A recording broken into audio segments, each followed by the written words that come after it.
Near the shores of old Lake Erie stands our alma mater true. Fredonia State we proudly honor, with its colors white and blue. Hi, everybody, and welcome to our latest episode of Reflections of Fredonia. My name is Jack Croxton, and I am an emeritus faculty member from the college here. I taught in the psychology department for over 40 years. And in our podcast, we have been interviewing Fredonia alumni to have them talk a little bit about what they've been doing since they graduated from the college and to reflect back on some of their memories of what it was like to be a student here. Today, we are recording from right here in Fredonia at the College Fredonia Radio Systems, the student-run radio station here at Fredonia. Hi, everybody. My name is Chloe Kowalik. I initially graduated here from Fredonia in May 2024, and I actually am continuing my education here, and I'm getting my master's in clinical mental health counseling here at Fredonia as well. For today's podcast, we have a very special guest. So why don't you go ahead and introduce yourself by telling us your name and when you graduated from Fredonia. Hi, I am Helen Smit, and I graduated from Fredonia in December 2022 with my bachelor's in music education, and again in May 2024 with my master's in music education. Well, what made you want to study music education? I knew I wanted to do something with music, so I came to Fredonia for music and became interested in the music education program while I was there. Oh, okay. And what is your instrument?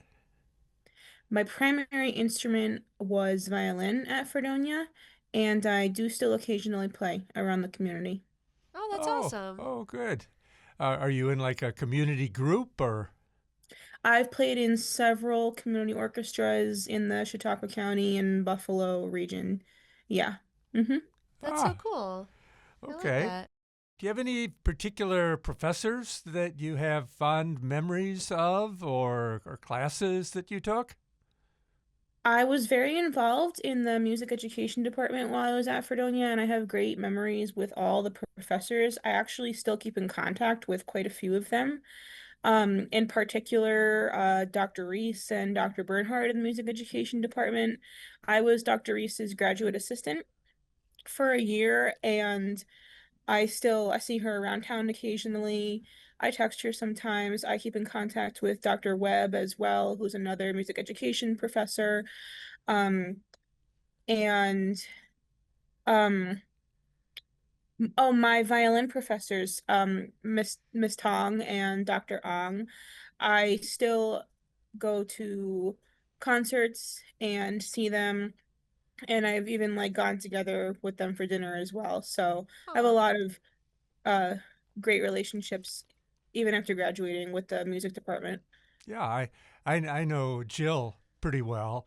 Mm-hmm. While I was here, I was the director of the Office of Student Creative Activity and Research, and Mm-hmm. she has taken that over Yep. now, and I know she's doing a great job with it. Mm-hmm. She Uh, started doing that, I think, when I was working with her. okay. Oh, cool. Yeah, I know this year they're actually going to be hosting the SUNY Undergraduate Research Conference here on campus at That's Fredonia. fantastic. So I know she's quite busy with that. I bet. Yeah. Did you ever help her out with any of her ukulele stuff? Uh, Not with her ukulele stuff, but she was asked by the library that's right next to the post office, the Barker Library, to do a ukulele class there. And she was too busy to do it, so she referred them to me. Ah, And I did. I taught a Oh, ukulele wow. class oh, there, which was really? a really good experience. That's so cool. Oh, Mhm. well, it sounds like you've had some very good teachers while you were here Absolutely. at Mhm. Fredonia.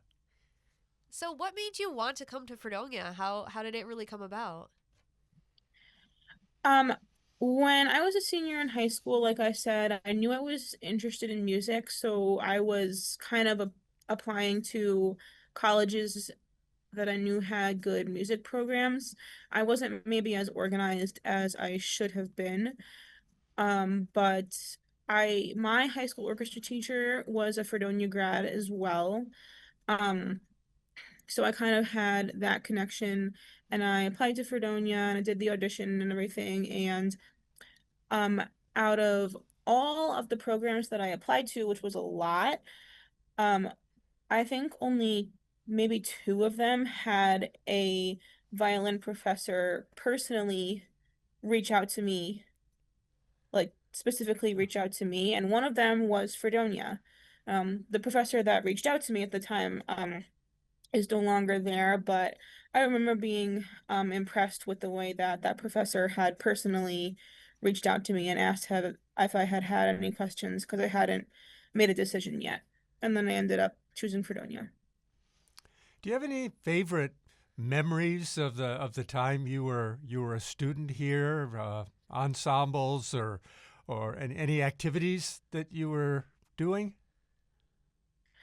Well, of course, all of the concerts that I got to do in the music department were just I have incredible memories from the recitals that I did. And one year I was principal second violin for the opera, which I may never get to do again in my life, but I got to do it when I was there. And just I played in master classes for like the Buffalo Philharmonic concertmaster and things like that.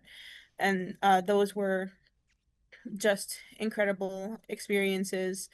But I was also very involved at Fredonia. I was a orientation leader and a tour guide, campus and music school tour guide for like 3 or 4 years. I did both of those things. And those are some of my best memories from being a student at Fredonia because I got to meet so many new students. And then because of the size of Fredonia, I got to see them again after meeting with them and having them during orientation. And I had a lot of younger friends in the music department that I was their tour guide. So I just have incredible memories of doing orientation and tours as well. That's cool. So I have to ask you, since I have no music aptitude whatsoever. So what's it like like how do you prepare for like a recital or a performance? Do you like do relaxation or how do you get yourself in the right mindset to perform? Well, first of all, me and Dr. Reese both would disagree with you that you have no music aptitude. Um, so Well, maybe you need to reach out to Dr. Reese and ask her if she'll administer to you the IMMA or AMMA, which she can explain more to you. So we disagree with you on that. Um, well, she'll have to have a but lot of patience, I'll tell you that. she taught elementary school, so Okay. I think She's she can well do it. practiced. Oh yes. Um, in terms of preparing for a performance, um, of course, preparing your music well in advance and choosing music that's appropriate for your skills with the help of your teacher.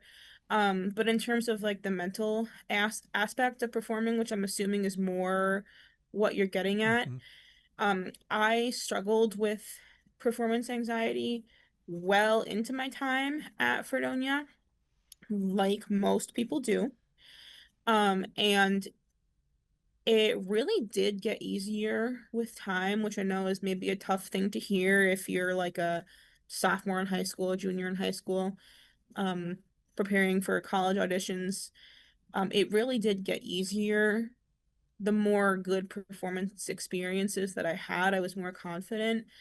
Um, but I also made it a goal to do things that would help me relax on stage, like praying and doing performances with other people, and also just trying to adopt the mindset that if you've prepared and you're doing the best you can do, then that is all you can do. And you just eventually have to accept that. Again, Hopefully that makes sense. You know, Yeah, that sounds Um, like a yeah. good hmm strategy for Yeah. preparing. And absolutely. in terms of not just performances but auditions, if it's okay for me to say one more thing, Sure. um, the best audition advice I've ever gotten, which also applies to interviews and maybe sports practices or whatever, is there are three factors you can control. Uh, No, not there are three factors: how well you do, how well the other people do, and what the judges think. You can only control how well you do. You can't control how well other people do, and you can't control what the judges think. So as long as you're controlling what you can do, then you've done it. The other best piece of audition advice I ever received was that when you do an audition or an interview and you get the result that you want, you don't necessarily imagine a situation where the panel was talking about the applicants that they had and they had to make a compromise and you were a compromise. But you also don't imagine that when you get rejected. So when we get rejected, sometimes we think, "Oh, that was terrible. I should have prepared more. They didn't like anything that I played on my instrument, that I sang, that I said." We don't imagine a situation where there were good things, but they had to make a decision out of the applicants that they had. And when we get the result that we want, we also don't imagine that maybe that we did things that they didn't like, but they had to make a compromise. So once I was able to accept that, that made the whole like audition process easier too. Yep, that's a good way of looking at things. Yeah, I like Mm. that. I didn't come up with it myself, but Okay. Mhm. So we know that your main instrument is the violin. How long have you played for, and what got you into violin? I started playing in fifth grade in my elementary school's instrumental music program, and I just continued all the way through high school. Now I've always liked music, and I did want to play violin in fifth grade. That was my first choice of instrument. I don't really know a specific reason why. Um, I remember that a lot of other fifth graders wanted to play violin, so it could have been that. Um, my mother had a violin that she wanted me to use, so Huh. there was that as well. So I I really think that I would have been equally happy with any instrument, but I'm very happy with the violin for sure. And that story is probably similar to a lot of maybe potential music majors listening to this. Okay, so what are your career goals? I mean, you're fairly recently out of school, so where do you see yourself going next? So I have been teaching elementary music for 2 years, and that's basically what I want to continue doing. Um, and just get really good at teaching elementary general music. I've I did some I've done some professional development things. Like last year I took ORF level 1, which is a course on the ORF Schulwerk philosophy of music education, which you would learn about in the program at Fredonia. And I'm very excited for this summer. I'm taking music learning theory level 1, which is and not both of these courses that I'm mentioning are like an entire college semester crammed into 2 weeks during the summer. So Oh, it's wow. it's a lot. Yeah. Um, but it's an investment. And music learning theory is something that Dr. Reese introduced me to, that she introduced a lot of Fredonia students to, and that is the organization that she is very involved with. So I'm really looking forward to that. So yeah, basically I'm teaching elementary music. I'm looking to do things that grow my skills, and eventually in the next like maybe 5 years, once I'm more established, I want to do things like take student teachers. I would love to take a student teacher and be able to give back that way, and maybe look into doing things like presenting at the NIFSMA conference and giving back to the field that way. But becoming a really excellent elementary music teacher is my goal. I like that. All right. Well, I think that goal is definitely achievable, given Mhm. what we've heard from you so far. Mhm. Do you feel that your time at Fredonia helped shape the path to your career and where you are today?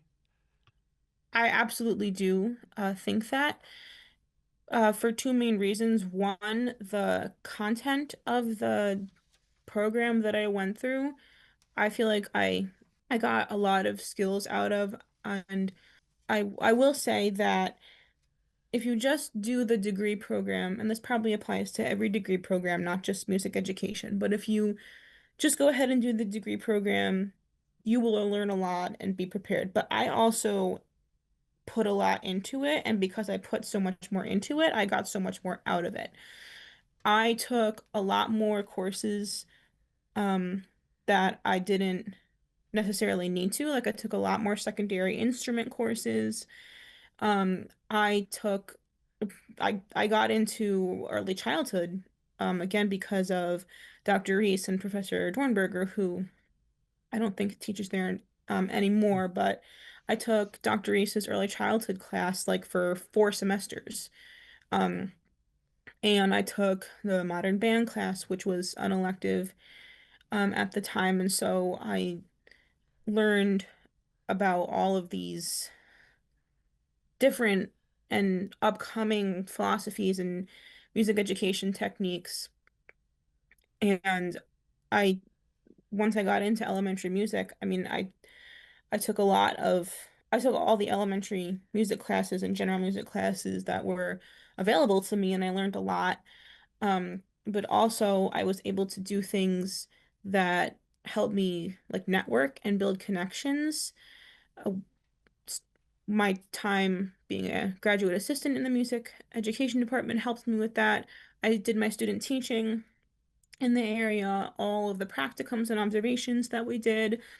I was in charge of the volunteers for Area All-State, which is a festival for high school students that SUNY Fredonia hosts every year. Pretty sure they're still doing that. Um, I, like I said, I did orientation and tours and things. And I went to the NISMA conference with the Fredonia NAFME chapter. I was the president of Fredonia's American String Teachers Association chapter and connected with teachers that way. So, and like I mentioned, like the community ukulele class and things. So, not only was the degree program solid, and I got a lot of musical experience and teaching experience, I was able to build a lot of connections in the area that helped me when it came time to finding a job. And actually, um, for the job that I have now, I remember being on the phone with the music department supervisor for my district, and he was na like naming all these music teachers that taught in the district that are around my age. And I was like, oh, yep, I know him. I know her. I've been friends with her for 5 years. And he was like, oh my gosh, you know so many people. Oh, well, I went to Fredonia.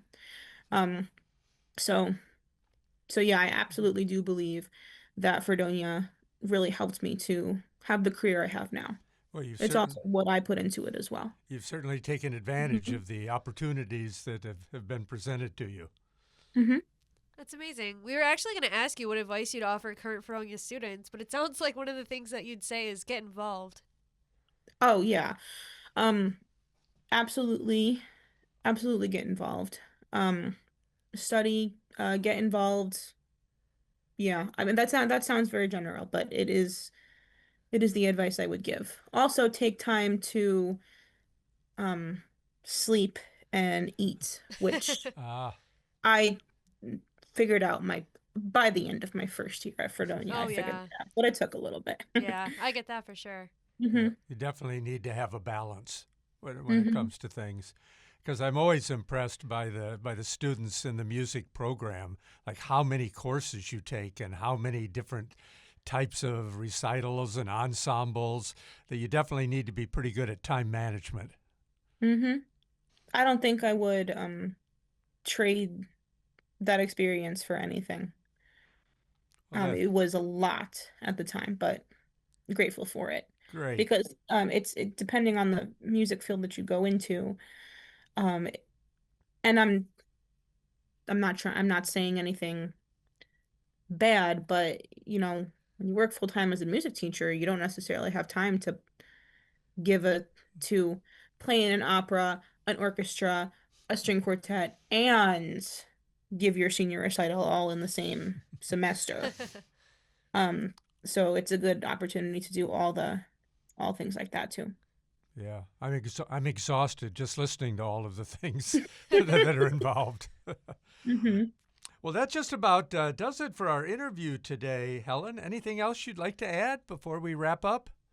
Um, if you're listening to this and you're interested in potentially coming to Fredonia, I have found the professors to be very friendly and willing to help people. So don't be afraid to reach out to them, even if you're like, I've never um, been to the campus. I don't live close. I don't know anyone.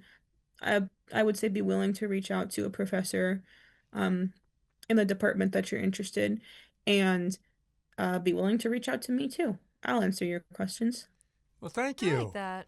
And thank you for appearing on our podcast today. We really appreciate it. It's a pleasure. Fredonia definitely is a special place for me. All right. Well, I am Dr. Jack Croxton. And I'm Chloe Kowalik, and we'll see you in the next podcast. Sing its glory and its praises. Let them ring forever true. Beloved is our alma mater, Fredonia State